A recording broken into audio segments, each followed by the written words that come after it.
Thank you for being with us on the Feast of St. John Chrysostom. Our top story tonight, President Joe Biden meets with the Prime Minister of the United Kingdom at the White House. Among the items on the agenda, the war in Ukraine and Ukraine's push to ease restrictions on the use of Western-supplied long-range weapons to target sites further inside of Russia.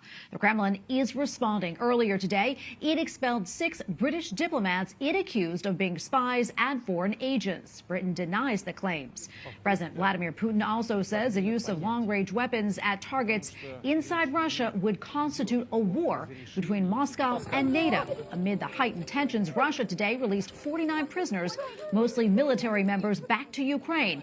It was the 56th prisoner exchange since the war began in February of 2022. And for analysis, we turn now to Joshua Huminski, Senior Vice President for National Security and Intelligence Programs at the Center for the Study of the Presidency and Congress. Joshua, great to have you on the show today. We appreciate it. So what are you expecting from the meeting between President Biden and the Prime Minister of Britain? The way that it's looking right now is that there's going to be a push, certainly from Prime Minister Starmer, to get President Biden to allow those long-range strikes with Western-supplied weapons well beyond what has been approved thus far. There's been short-range strikes within the occupied territories that Russia has taken and just across the border in self-defense positions, but there has not been anything deep inside Russia yet, and that is something that Ukraine is asking for.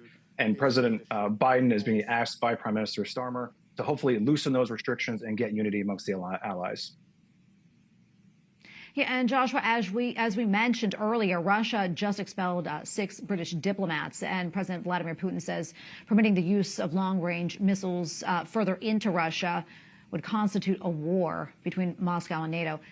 How seriously should we take these claims? Well, first off, the expelled diplomats actually had their credentials revoked about a month ago. So this is just acting on something that Russia had already done first and foremost. I think the key thing to remember is that President Putin is really also speaking to a domestic audience. We're in a situation of a lot of creative fictions. Russia knows that the United States, the United Kingdom, is supplying weapons to Ukraine to defend itself and retake the occupied territories.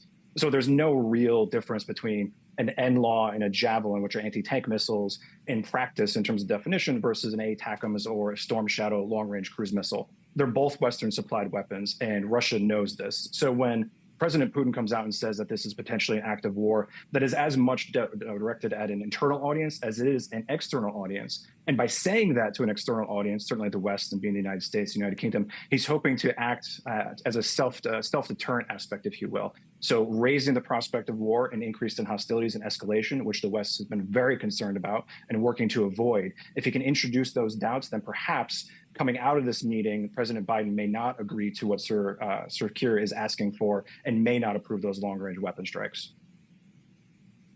Before I let you go, how do you see this playing out, and are you at all concerned?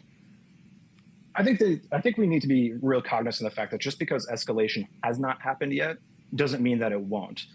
Just because Putin says he's doing something and then does not follow up on that doesn't mean that he won't in the future. So there's always going to be this calculated risk of what happens and how we push and pull and where the reactions are going to be. I think for me, the bigger issue is that when we talk about weapons platforms and strike distances, we're missing the point of what are those weapons meant for. And that's the key question that has not been answered. And what is the objective of the military actions for Ukraine?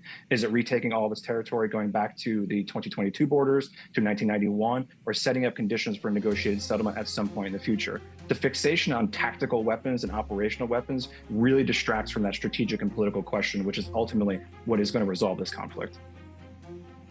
Well, Joshua, thank you for your time and for your insights today. We appreciate it.